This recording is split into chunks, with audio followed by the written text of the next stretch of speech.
pour savoir comment ils vont aller ensemble pour établir la paix. Il faut encourager ça. Madame la Présidente, Mesdames et Messieurs les ambassadeurs, quant à l'obligation de notification au comité de sanctions de l'acquisition et de la fourniture de certains types d'armes et munitions à la RDC, le gouvernement congolais, à la suite du message de notre chef de l'État, son Excellence Félix Antoine Tshisekedi Tshilombo, à la tribune de la 77e session ordinaire de l'Assemblée générale de l'ONU, le gouvernement réitère sa demande adressée au Conseil de sécurité par les biens du président du comité de sanctions de lever cette obligation injustifiée, humiliante pour la RDC et perçue, malheureusement, par le peuple congolais et ses dirigeants comme une stratégie d'affaiblir leur pays et de l'exposer à la merci de ses ennemis. Et nous avons cette perception pour les raisons ci-après.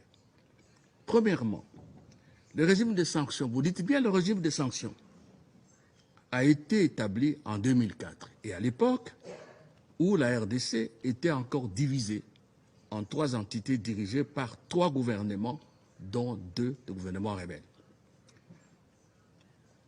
Ce régime n'est plus justifié.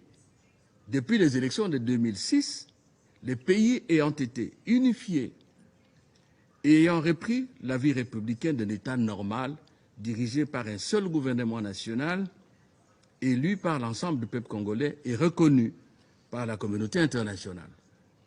On ne peut plus comprendre que le Conseil continue quelque part à traiter le gouvernement congolais comme celui d'un groupe rebelle et terroriste. Contrairement à ce que vous pensez, cette restriction a entamé l'honorabilité et la crédibilité de mon pays sur le plan international. Et ce n'est pas une vue de l'esprit. Il n'y a pas longtemps, moi je suis ministre des Affaires étrangères, je reçois des réclamations, des interventions. Il y a des transporteurs, il y a des banquiers qui ne veulent pas traiter avec nous parce que nous avons la saleté que les Nations Unies ont jetée sur notre pays. Deuxième raison, la RDC est un pays post-conflit qui doit organiser son armée, sa police et ses services de sécurité. Ce qui se passe au Kivu ne finira que quand nous aurons terminé la réorganisation de notre armée. La RDC fait face, vous le savez, en plus, aux forces négatives, au terrorisme islamiste. Elle ne peut pas réussir cette réorganisation ni éradiquer le terrorisme sans avoir la liberté et la facilité de doter ses forces de défense et de sécurité des équipements performants pour accomplir ses missions régaliennes. Aucun État à sa place ne ferait le contraire. Troisième raison, le renouvellement du leadership militaire de la RDC est en cours. Ceux qui suivent savent que le président Tshisekedi a amorcé depuis un temps les changements de leadership militaire dans notre pays. Il n'est pas fondé, il n'est pas juste d'imputer au nouveau chef de la FARDC les défauts et les fautes prêtées à leurs prédécesseurs accusés de collaborer avec les groupes armés.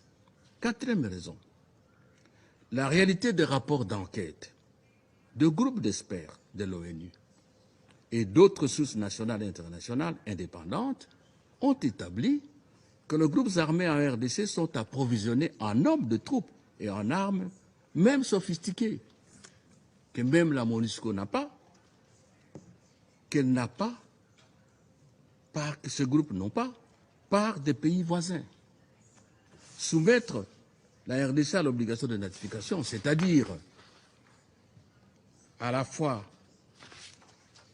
ce serait à la fois l'affaiblir en faveur de ses ennemis, non assujettis, eux, à une telle contrainte et peuvent acheter des armes et donner aux rebelles pour nous combattre. Mais nous, on ne peut pas s'équiper. Cela expose aussi notre pays à un autre danger. Tous les États tiennent au secret défense. Le secret défense pour la RDC n'existe pas, il est sur la place publique, c'est parce que même pour une machette, il faut déclarer. Cinquième raison, la RDC est en guerre dressée même à travers les fournisseurs, des entraves à la montée en puissance de son armée, notamment avec matériel de guerre performant, c'est l'affaiblir et la livrer en pâture à ses ennemis.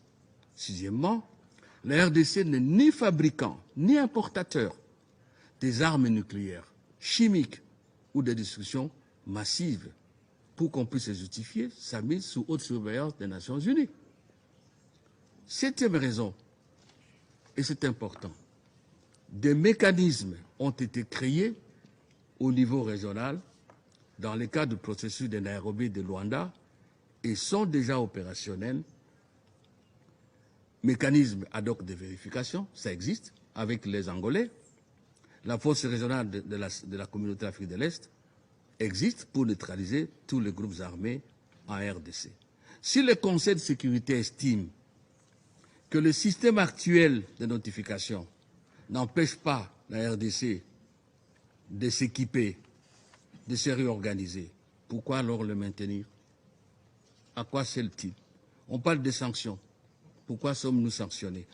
Madame la Présidente, Mesdames et Messieurs les ambassadeurs, si dans la résolution qu'il adoptera à l'issue de cette délibération, il peut plaire au Conseil de sécurité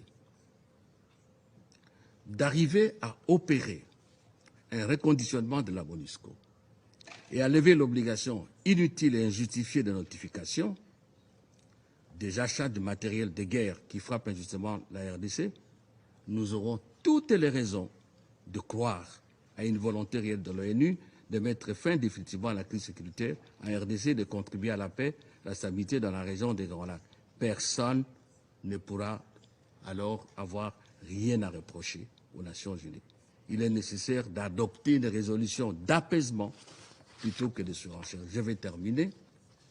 C'est le moment aussi de renouveler l'appel du Conseil de sécurité aux bailleurs de fonds bilatéraux et multilatéraux d'honorer leurs engagements à financer le programme de désarmement, démobilisation et relèvement communautaire et stabilisation afin de réaliser ce programme nécessaire à la réinsertion sociale des anciens combattants de groupes armés. Ce qui s'est passé à Nairobi, on en a parlé, je n'y reviens plus.